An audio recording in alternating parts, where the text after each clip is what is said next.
தற்போது கிடைத்திருக்கும் அண்மை செய்தி.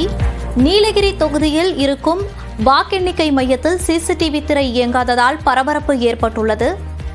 8 நிமிடங்களுக்கு சிசிடிவி திரை இயங்காததால் அங்கு வாக்களித்தவர்கள் அதிர்ச்சி அடைந்துள்ளனர். இதுகுறித்த கூடுதல் தகவல்களை நமது செய்தியாளர் ஐயாச்சாமி வழங்க கேட்கலாம்.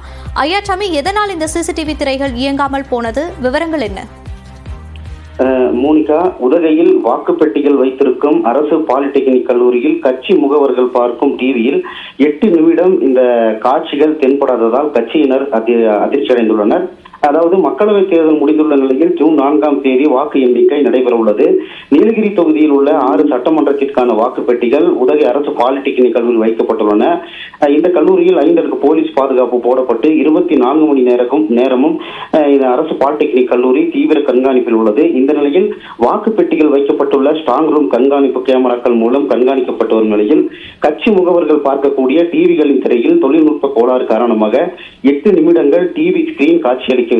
இதையடுத்து தேர்தல் நடத்தும் அலுவலர்கள் அங்கு வந்து அதிகாரிகள் கட்சி முகவர்களிடையே தொழில்நுட்ப கோளாறால் ஏற்பட்ட காரணத்தினால் இந்த தவறு நடந்துள்ளதாகவும் டிவி திரையில் தொழில்நுட்ப கோளாறு காரணமாக 8 நிமிடம் தெரியாத இந்த காட்சிகளை கட்சி முகவர்களுக்கு காண்பித்துள்ளனர். அதில் கேமரா செயல்பாட்டில் இருந்ததாகவும் டிவிக்கு வரும் சிக்னலில் கோளாறு காரணமாக இந்த டிவி திரையில் காட்சிகள் தெரியவில்லை என தெரிவித்துள்ளனர். தற்போது தொழில்நுட்ப கோளாறுகள் சரி செய்யப்பட்டு வழக்கம் போல் டிவியின் திரையில் சிசிடிவி காட்சிகள் செயல்பாடுகள் துவங்கியுள்ளன. மோனிகா, தகவல்களுக்கு நன்றி ஐயாசாமி.